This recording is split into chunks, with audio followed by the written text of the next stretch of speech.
निर्मला पुतुल संथाली यानी आदिवासी समाज से घनिष्ठ रूप से जुड़ी हुई है। कवित्री अपने परिवेश को बचाने के प्रति सचेष्ट है। इस कविता में कवित्री समाज में उन चीजों को बचाने की बात करती है जिनका होना स्वस्थ सामाजिक प्राकृतिक परिवेश के लिए जरूरी है। यह कविता मूल रूप से संथाली भाषा में रचित है। इसका हिंदी रूपांतरण अशोक सिंह ने किया है। प्रतीकात्मक परंतु सरल सुबोध भाषा में कवित्री निर्मला पुतुल अपनी बस्तियों को शहरी जिंदगी के प्रभाव से अमर्यादित होने से बचाने का आह्वान करती है। अपनी बस्तियों को नंगी होने से, शहर की आबो हवा से बचाएं उसे। नंगी होना अनेकार्थी शब्द है। शहरी आबो हवा अपसंस्कृति का प्रतीक है। यहाँ की भौतिक संपदा का बेतहाशा शोषण किया गया है। बाहरी जीवन के प्रभाव से संताल की अपनी संस्कृति नष्ट होती जा रही है। वृक्षों की अंधाधुंध कटाई रोक पर्यावरण की रक्षा करनी होगी। बचाए डूबने से पूरी की पूरी बस्ती को हडिया में। शहरी सभ्यता ने संथाली बस्तियों का पर्यावरणीय व मानवीय शोषण किया है, अतः अपनी बस्ती को शोषण से बचाना होगा, अन्यथा पूरी बस्ती डूबकर नाश होने के कगार पर पहुंच जाएगी। अर्थात पूरी बस्ती के हड्डियों के ढेर में दबने से बचाएं। अपने चेहरे पर संथाल परगना की माटी का रंग, भाषा में झारखंडीपन। हमारे चेहरे पर संथाल परगने की मिट्टी का रंग झलकना चाहिए, अर्थात हम अपनी प्राकृतिक धरोहर नदी, पर्वत, हवाएं आदि को प्रदूषित होने से बचाएं एवं इन्हें समृद्ध करने का प्रयास करें। ठंडी होती दिनचर्या में जीवन की गर्माहट। शहरी प्रभाव से इस क्षेत्र के लोगों के जीवन में उत्साह का अभाव यानी उदासीनता बढ़ रही है। जीवन की गर्माहट का आशय कार्य करने के प्रति उत्साह, गतिशीलता, सक्रियता। ठंडी होती दिनचर्या में जीवन की गर्माहट, मन का हरापन, मन की प्रसन्नता, भोलापन दिल का, अक्खड़पन यानी रुखाई से तन जाना, कठोर होना, जूझारूपन अर्थात संघर्ष करने की प्रवृत्ति। कवित्री निर्मला पुतुल आदिवासियों के मन में उत्साह, दिल का भोलापन, अक्खड़पन व संघर्ष करने की क्षमता एवं प्रवृत्ति को बचाना चाहती है। भीतर की आग, धनुष की डोरी, तीर का नुकीलापन, कुल्हाड़ी की धार। संथाली आदिवासी की पहचान उनके भीतर की आग यानी उत्साह, धनुष की डोरी पर चढ़ा नुकीला तीर और कंधे पर कुल्हाड़ी है। उन्हें अपनी इस पारंपरिक पहचान को बनाए रखना है। जंगल की ताजा हवा, नदियों की निर्मलता, पहाड़ों का मौन, गीतों की धुन, मिट्टी का सौंधापन, फसलों की लहलहाहट। कवित्री यहाँ के पर्यावरण के बिगड़ते स्वरूप के प्रति अपनी चिंता प्रकट करती है।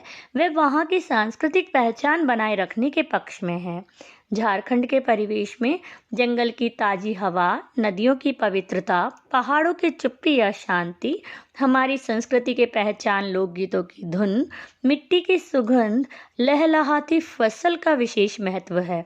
यह परिवेश सदा बना रहना चाहिए, इस पर शहरी प्रभाव नहीं रहना चाहिए। कवित्री आदिवासी समाज के परिवेश और संस्कृति के मूल स्वरूप को बचाए रखना चाहती है। उसके अनुसार परिवर्तन की हवा में अपनी सहजता, सांस्कृतिक विशेषता और सभ्यता को नहीं भुलाना चाहिए। नाचने के लिए खुला आंगन, गाने के लिए गीत। जनसंख्या के बढ़ जाने से तथा शहरीकरण के कारण अब नाचने गाने के लिए स्थान नहीं है।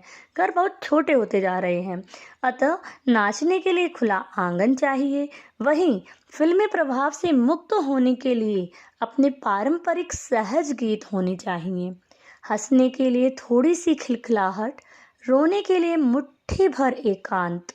जीवन में हंसी की खिलखिलाहट भी होनी जरूरी है, तो अपनी पीड़ा को व्यक्त करने के लिए थोड़ा सा एकांत भी जरूरी है, क्योंकि अभी जीवन की स्वाभाविकता समाप्त हो रही है।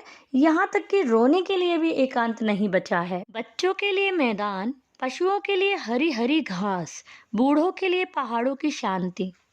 बच्चों को खेलने के लिए मैदान तो पशुओं के लिए घास तथा बूढ़ों को पहाड़ों का सा शांत वातावरण चाहिए। यह सभी बातें मिलकर आदिवासी समाज के मूल स्वरूप को बनाए रखने में सहायक होंगी। कवित्री आशावादी स्वर में कहती हैं कि झारखंड के क्षेत्र में संवेदनाएं अभी पूरी तरह से मृत नहीं हुई हैं। स्वाभाविक हंसी गान एवं जीवन के प्रति प्रेम शेष है और इस अविश्वास भरे दौर में थोड़ा सा विश्वास, थोड़ी सी उम्मीद, थोड़े से सपने, आओ मिलकर बचाएं। आज के वातावरण में अविश्वास की भावना समाई हुई है। इसे विश्वास में परिवर्तित करने की आवश्यकता है। यहाँ के समाज को विश्वास और उम्मीद की जरूरत है। मन में थोड़े सपने भी जगाने होंगे, इससे जीवन सुखकर हो सकेगा। इस प्रकार कवित्री का आशावादी दृष्टिकोण व्यक्त हुआ है। वह यह जानती है कि आज का युग घोर अविश्वास का युग है, फिर भी वह आस्था व सपनों के जीवित रखने की आशा रखे हुए है। आओ मिलकर बचाएं कि इस दौर में भी बचाने को बहुत कुछ बचा है अब भी हमारे पास। हमारे देश की संस्कृति व सभ्यता के सभी तत्वों का पूर्णतः विनाश नहीं हुआ है। अभी भी हमारे पास ऐसे अनेक तत्व मौजूद हैं जो हमारी पहचान के परिचायक है। कवित्री आह्वान करती हैं कि आओ हम सब मिलकर उस सबको बचाने का प्रयास करें जो शेष रह गया है। कवित्री के अनुसार अभी भी स्थिति अधिक नहीं बिगड़ी है, अभी बहुत कुछ बचा हुआ है और इसे सहेजना भी काफी रहेगा। जो शेष है उसे बचाकर भी हम अपनी संस्कृति की रक्षा करने में समर्थ हो सके।